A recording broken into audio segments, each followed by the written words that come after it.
Here's a fun game to play with your kids when teaching them sight words. Now, when our early education kiddos are learning to read, there are steps. First, they need to be able to identify all the letters. Then understand that all the letters make a sound.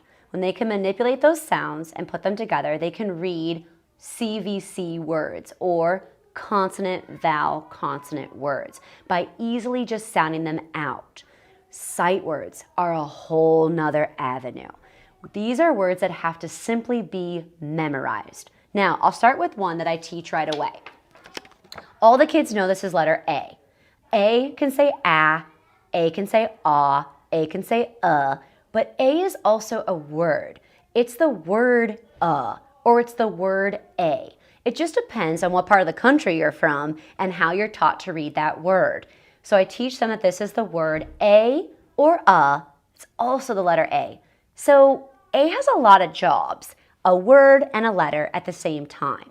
It takes a lot of practice for them to understand the difference of that, but they'll get it. Now, when you have a word like the, all my students always try to sound it out, but when they do, it becomes quite humorous. T, h, e, or t, h, e, tahi? That's never gonna work. So I teach them little songs for those sight words. For example, this one goes the, T-H-E, the. And they know over and over again, whenever they see T-H-E together, that is the word the.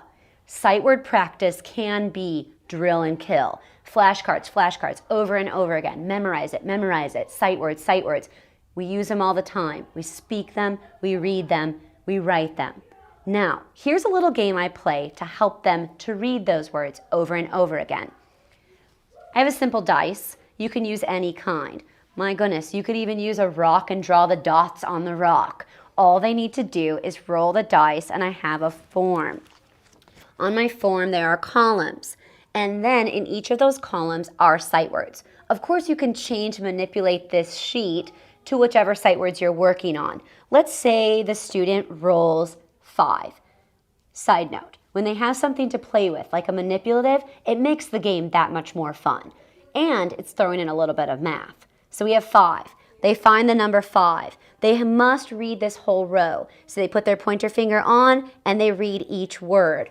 What if they get a word wrong? Then that's my turn as the teacher. I'm always watching. If they read the word wrong, I say my turn, I read it, your turn. They read it again. Then they continue on. It's a fun way to have your kids practice reading every day, especially those tricky sight words that really don't make sense, but we've got to learn them. Thank you.